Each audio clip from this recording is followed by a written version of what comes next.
線を感じて、ちょっとワクワクしちゃう。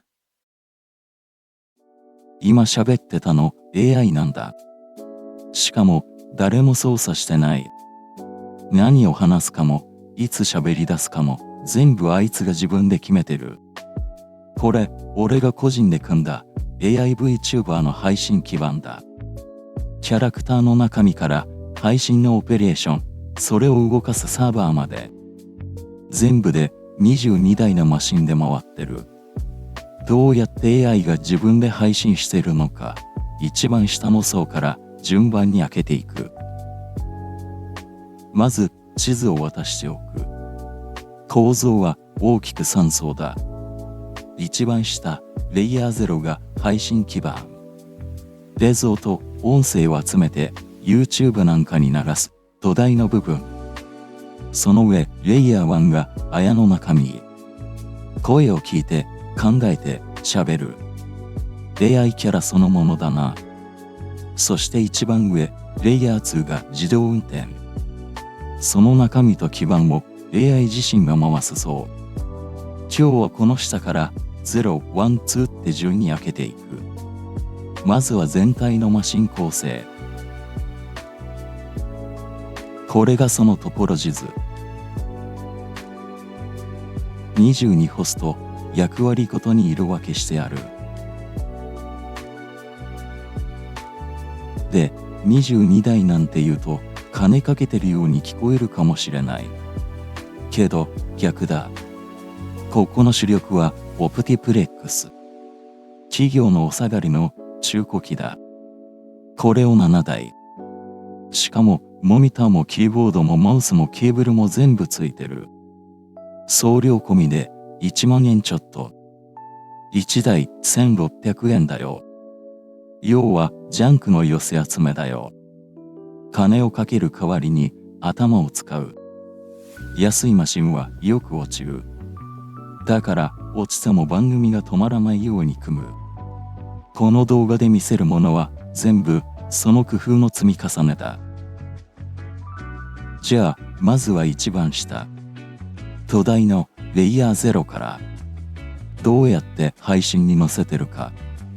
配信ソフトは OBS。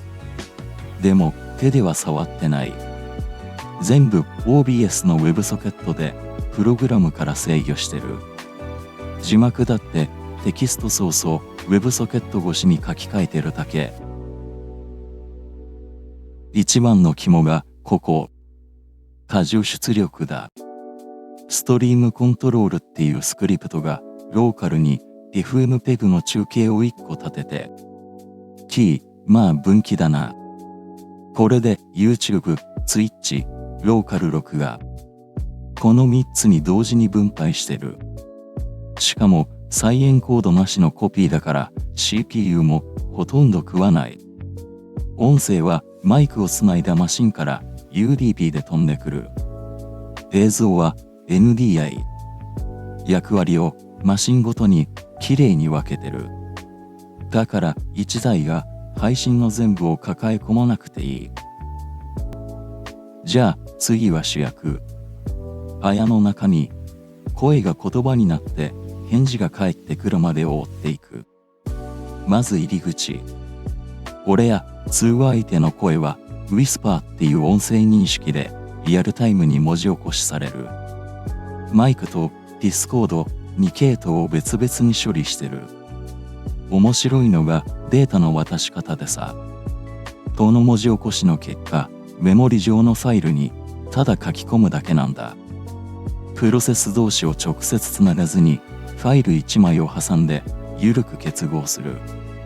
図の AI リスポンス .text がそれだ。こうしておくとどれか1個が落ちても他が巻き込まれにくいし、復帰も楽。さっき安いマシンはよく落ちるって言ったろう。その答えがこのファイル1枚で緩くつなぐ設計だ。ジャンク前提だからこう組んでる。文字が来たら返事を生成する。使ってるのはブロックのクエン 32B のモデル。クラウド推論でレイテンシを削るために余計な思考は切ってある。ローカルのモデルも保険で残してあるけど、今は基本クラウドだ。演じのテキストが決まったら、ボイスボックスで音声合成。GPU で喋らせて、その波形で口も動かす。で、ただ喋るだけだと棒読みになる。だから感情を3層で持たせてる。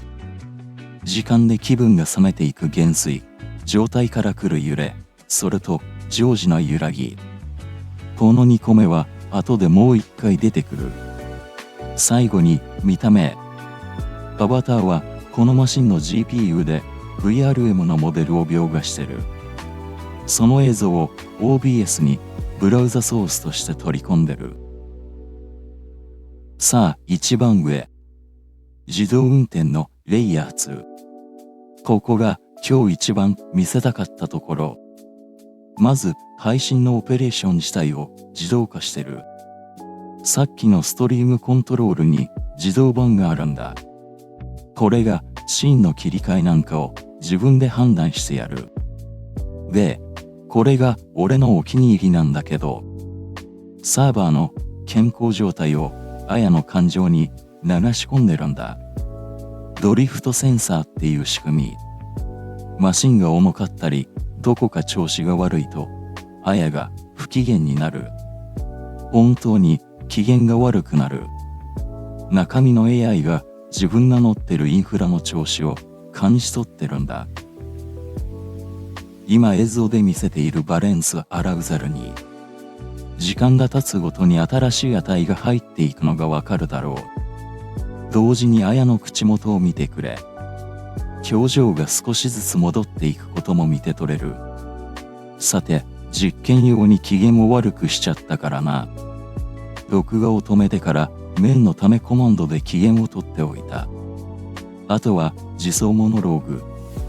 喋る話題がないとき、AI が勝手にネタを決めて一人で喋り始める。だから最初のシーンみたいに誰も操作してなくても番組が進んでいく。チャットに目が行くたび、あんたが笑ってくれたらいいなって思ってる。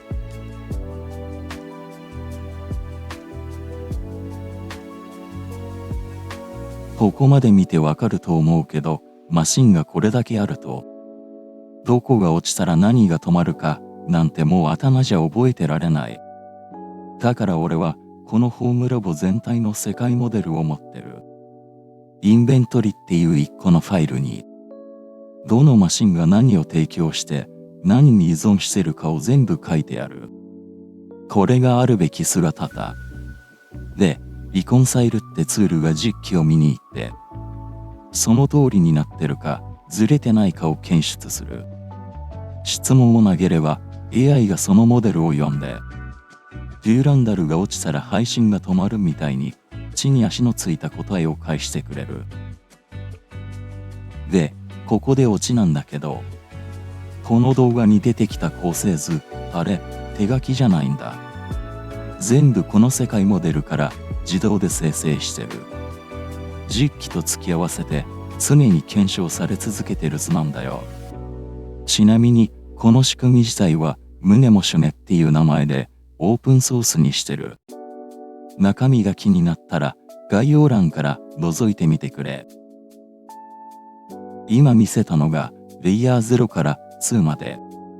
今はまだその自動運転の入り口に立ったところだ。目標は俺が何もしなくても番組が立ち上がって進行して終わる。完全無人の配信。それと実はこの裏で世代交代も進んでてさ、今のオペレーター役のマシンを1台退役させようとしてる。その話はまた別の動画で。こういうのを個人で1個ずつ組んでる。中身が気になったらチャンネル登録しておいてくれ。